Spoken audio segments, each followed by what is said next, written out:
there's a barrow, alternatively known as a tumulus, on Hampstead Heath, potentially an ancient monument here in the middle of a London city park.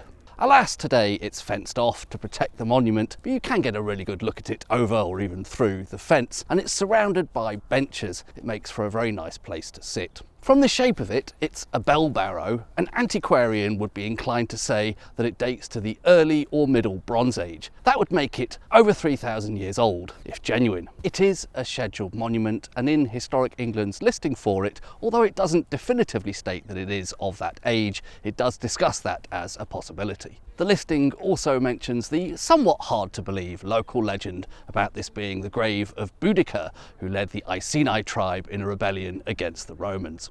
Elsewhere, there are theories about this being the one-time base of a windmill, or possibly just a Georgian-era folly. So, is it Bronze Age? Or is it from the Roman era? Or is it something much newer than that? The earliest known record of the barrow comes from arguably the 18th century's best-known antiquarian, William Stukeley. He made a sketch of the site in 1725, and that's referred to in the Historic England listing. It appears in an article by Francis Celoria in Transactions of the London and Middlesex Archaeological Society in 1968. Therein they state that this is one of a number of Stukeley's drawings that had recently come to light at that time, and I think Francis Celoria was responsible for finding it. The article also states that the tumulus is likely the only surviving prehistoric round barrow in the metropolitan area. The tree coverage in the surrounding landscape has changed significantly in the intervening 300 years, so it's a bit hard to get a sense of the orientation here, but I think that's possibly supposed to be St Paul's Cathedral, and therefore the lump in front of that would be the famous Parliament Hill viewpoint, so the image is overall facing to the southeast, possibly taken just to the north of the barrow. I think that roughly corresponds to this view today, although of course now you can't see the London skyline from here. You have to walk over to the top of Parliament Hill to do that. There's some kind of causeway at the near side crossing what was at that time a much more visible ditch. Stukeley did attach some notes to this, written sometime later in 1740, and therein he gives a bit more description of the location on an eminence near Caenwood, what we know today as Kenwood. It seems he used to go simpling here with Dr. Wilmore, a professor of botanics. I think simpling is an old-fashioned term for collecting wild plants for medicinal use. It's noted in the accompanying text from the London and Middlesex Archaeological Society that the presence of those two well-established trees show that the mound must have already been there for some time. As an aside, William Stukeley lived here in Kentish Town, not far from Parliament Hill and Hampstead Heath, for the last few years of his life. I believe it was from around 1760. In notes in William Stukeley's diary, he described his house here in Kentish Town as being between the Castle Inn and the chapel. The site of the Castle Inn in Kentish Town roughly corresponds to that building there on the corner of Kentish Town High Street and Castle Road, a road that takes its name from the pub. John F.H. Smith has written a detailed account of William Stukeley's time here in Kentish Town, and he pinpoints the location of his house to somewhere in that stretch behind me, perhaps in between Milano pizza and London nails over there. I wonder what he would have made of the modern day streetscape of Kentish Town. Stukeley made various sketches of his house and garden here at Kentish Town. Later in life, he'd found a renewed interest in all things Druid related, and there is one particularly striking feature to be seen here in Stukeley's back garden: a tumulus. It's fairly clear this was not something that was already there when he moved in. He purposefully had this constructed as part of the wider design on that Druid theme, only 1.5 miles away from that tumulus on Parliament Hill. As that 1968 article says, the barrow is poorly served by both documents and maps, and after that drawing of 1725 by William Stukeley, I could find no record of it whatsoever for the remainder of that century. There are various maps covering London in the 18th century, but they rarely go this far north. You have to remember, at that time this was a rural area. John Rock's 10 miles around London map does cover this area, but it doesn't go into much detail in this vicinity. It doesn't even show the top of Parliament Hill. The earliest map I've found which appears to depict the tumulus is Thompson's map of the parish of St Pancras, published in 1804, although I believe that was surveyed over several years starting in the 1790s. Slightly confusingly, this is oriented with south on the left-hand side, north on the right-hand side. However, it is an extremely detailed map, and contemporary accounts of it give the impression that it was considered to be very reliable. The top of Parliament Hill is labelled, and we also have the ponds here to get our bearings. A little way to the north, i.e. to the right, we have this little circle, possibly with a ditch around it and a few trees on top. It's not labelled, but it's almost certainly the tumulus. Although this was nearly 80 years after Stukeley's drawing, I assume the landscape in this area wouldn't have changed significantly in the interim, and you can see that the tree coverage here is relatively sparse, as it was in Stukeley's drawing. Later in the 19th century, the tumulus appears on ordnance survey maps. The earliest I could find online that covers this was surveyed in 1866, but I did see a note elsewhere that there is an OS map of 1822, which apparently also showed the tumulus. We should probably deal with some of the theories and/or legends surrounding the Barrow's possible origin. First among those, and the one that to me seems most fanciful, is that this may be the final resting place of Boudica, or Boudica if you prefer. She famously led a revolt of the Iceni tribe against the Romans, sacked the Roman cities of London and St Albans before eventually being defeated, and apparently died sometime around the year 60 AD. Numerous sites around the country have at various times been attributed to Boudica's grave, including nearby King's Cross Station in more recent years. The bit that seems most implausible to me is that this isn't Iceni territory. Surely her body would have been taken back to lands controlled by the tribe to be buried there. This is also not the style of barrow typically built by those Iron Age or Roman era British tribes. I'm not sure when this legend first emerged, but it may have evolved throughout the 19th century, possibly starting with, as a seed, that assertion that Stukeley made that this was the grave of Emmanuentius. You can see that on his drawing of 1725. Emmanuentius was king of the Trinovantes, who were at war with the rival tribe, the Cativalorni, around the time of Caesar's invasion of Britain. The Cativalorni had their capital, we are led to believe, at Verulam or Verulamium, the precursor to the Roman settlement there that we now know today as St Albans. The Trinovantes were believed to have London as their capital by 19th century historians, although I think modern historians would probably disagree with that. A couple of competing theories appear in letters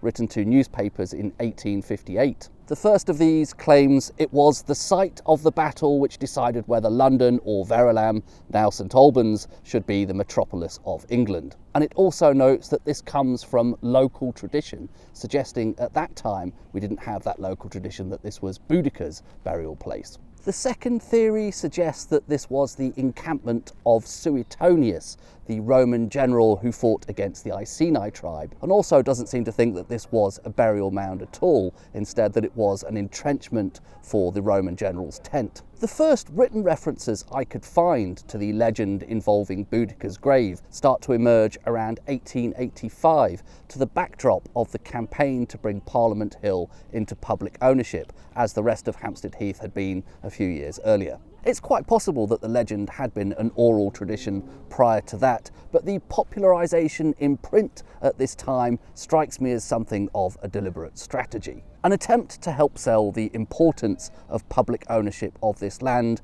given the figure of national interest who, if the legend is to be believed, is buried here. One theory which has been put forward since at least the 19th century is that the mound was the former site of a windmill. And you can see that alluded to in this article of 1894. There likely was a mill around here at some point in history, and you can see on this 1845 map a Millfield farm marked near here, and indeed to this day one of the roads running down the side of the heath here is still called Millfield Lane. I do wonder, given the proximity to Highgate Ponds here and the tributary of the River Fleet which feeds them, whether this might in fact have been a water mill rather than a windmill.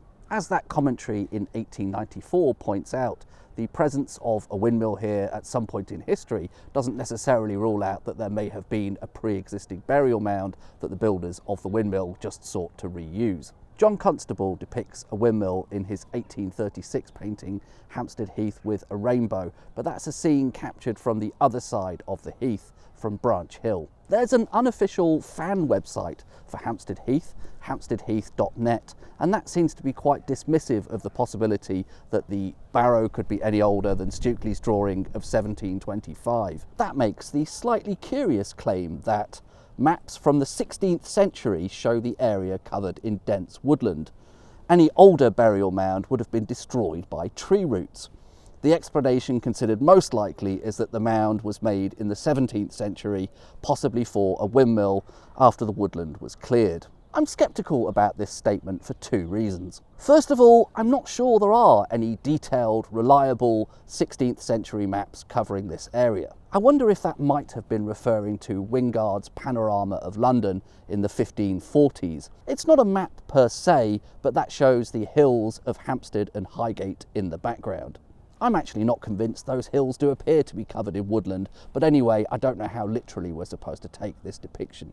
Secondly, the notion that any older burial mound would be destroyed by tree roots. I can think of numerous examples of barrows that are in densely wooded areas and remain largely intact. For example, the Long Barrow in Westwoods in Wiltshire. Also in that newspaper article of 1894, they deal with the theory that this may have been some kind of folly. As it says there, thrown up in the last century when Fitzroy House was built, merely to form a picturesque object in the landscape. Fitzroy House was built in 1774 as a home for Charles Fitzroy, 1st Baron Southampton. Assuming we accept the evidence of Stukeley's drawing of 1725, we know that the Barrow had been here for at least 50 years prior to that. There has only been a single known excavation of the site in 1894 by Sir Charles Hercules Reed. The dig lasted just over a week, starting in late October, and it looks as though a very thorough excavation was made to the centre of the mound, going down to the original presumed ground level, as well as some additional trenches to investigate both the new ditch around the mound and the original ditch which had since filled up. It seems all that was discovered inside was charcoal, and apparently all based on vegetable matter. No evidence of any fragments of bone were found. Reed theorised that either fires had been burned on that spot for some period of time, or possibly it had been used as a beacon. He seemed to be convinced of a Bronze Age origin, despite the lack of any conclusive finds inside. He surmises that there had probably been a burial there at one time, but the bones had simply disappeared. One thing which caught my eye there was Reed's belief that a considerable addition had been made to the barrow. And from remains of tobacco pipes found near the surface, he dated that to probably the beginning of the last century, i.e. the early 1700s, which happens to be around the time Stukeley made that sketch. Professor John Wesley Hales wrote an article titled "The Highgate Barrow, a Theory for its Origin" as a follow-up to Reed's excavation in 1895. He put forward the idea that it might be a Roman boundary marker. His main proof for that being that it stood next to an ancient boundary line referred to in the Saxon Charters, and he postulated that it may even be much older than that, possibly forming part of the border of the territory of the Trinovantes. He points to a charter of 986 AD, at which time King Athelred granted some land to the church at Westminster. He focuses on the hedge it mentions, and you can see that marked as a parliamentary boundary on the OS map of 1866. And indeed, some remnant of that hedge still exists here today. In an earlier article of 1890, Professor Hales had provided a translation for that entire Saxon Charter, including a sketch of where he believed the boundary corresponded to. Rather tantalisingly, that charter appears to mention a barrow, although Professor Hales thinks that's referring to the barrow on top of Primrose Hill rather than Parliament Hill. Sadly, that barrow has now long since vanished. It was destroyed to make way for a reservoir, still known today as Barrow Hill Reservoir. In conclusion then, clearly we don't seem to have found any definitive answers. In another setting, away from the metropolis, the Bronze Age origin of this barrow wouldn't be so hotly contested. It just seems incredulous here because we're surrounded by so much modern development. However, one thing we've learned from those old maps is that you only have to go back 200 years or so, and this was very much a rural area. So the most challenging period for the Barrow to have survived is the last 200 or 300 years, and that is the period when we have at least some records for it. I think it's certainly not impossible this is genuinely a Bronze Age barrow. That said, I also can't help but think there's something a bit uncanny in that the only evidence we have throughout the 18th century for the existence of this barrow comes from a single man, William Stukeley, and his drawing of 1725. That, coupled with the drawing of 1760 of the tumulus that Stukeley had constructed in his own back garden, only about a mile and a half away from here in Kentish Town, did make me entertain the possibility that this could be some kind of antiquarian prank, the 18th century equivalent of a crop circle. Sir Charles Reade's excavation did seem to suggest that there had been some alterations here in the early 1700s. Could William Stukeley himself have had a hand in constructing this barrow?